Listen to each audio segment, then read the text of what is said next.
இப்போ 2026 new year பிறந்ததுக்கு எல்லா ஜோசியர்களும் ராசி பலன்லாம் சொல்கிறாங்க. எதை வச்சு அந்த ராசி பலன் சொல்கிறாங்க? அதெல்லாம் சரியான முறையா?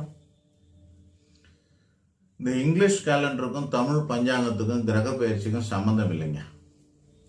இப்படிலாம் ராசி பலன் கிடையாது. நம்ம வருஷம் வருஷம் இதை பற்றி கேட்குறாங்க, நம்மளும் வருஷம் வருஷம் போட்டுக்கிட்டு தான் இருக்கிறோம்.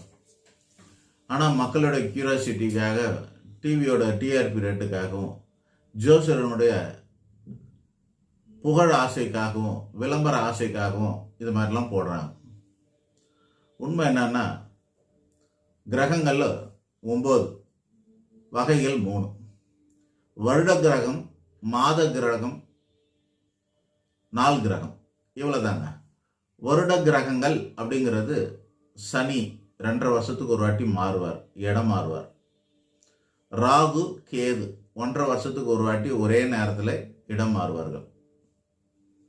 குரு பகவான் சுமார் ஒரு வருடத்துக்கு ஒரு முறை இடம் மாறுவார். இந்த 4 கிரகங்களும் வருட கிரகங்கள்.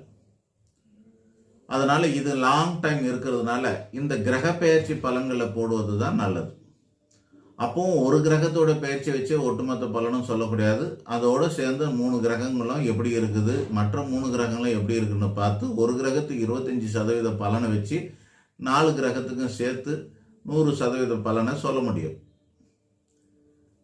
குரு பலனை மட்டும் நல்லா இருக்குதுன்னு சொல்லிட்டு ஆஹா ஓஹோன்னு சொன்னால் மற்ற ராகு கேது சனி எல்லாம் 3மே கெட்டு போயிருந்தா அந்த குரு பலனை கூட முழுசாக அனுபவிக்க முடியாது. இதுதான் உண்மை. இப்போ மாத கிரகங்கள் அப்படிங்கிறது மாதம் தமிழ் மாதம் 1ஆம் தேதி ஆனாக்க சூரியன் இடம் பெறுவார்.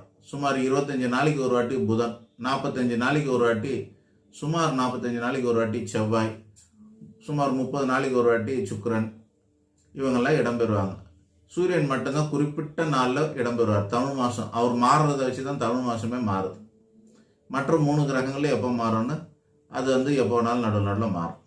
இதான் இந்த 4 கிரகங்களும் மாத கிரகங்கள். ஸோ இந்த மாத கிரகத்துக்கு பலன் தேவையில்லை. மாதாந்திர பலனுங்கிறது சூரியனுக்கு மட்டும் போடலாம். ஏன்னா அதுதான் சரியான டைமில் மாறுது. மற்றதெல்லாம் அனுசரித்து தான் சொல்லணும்.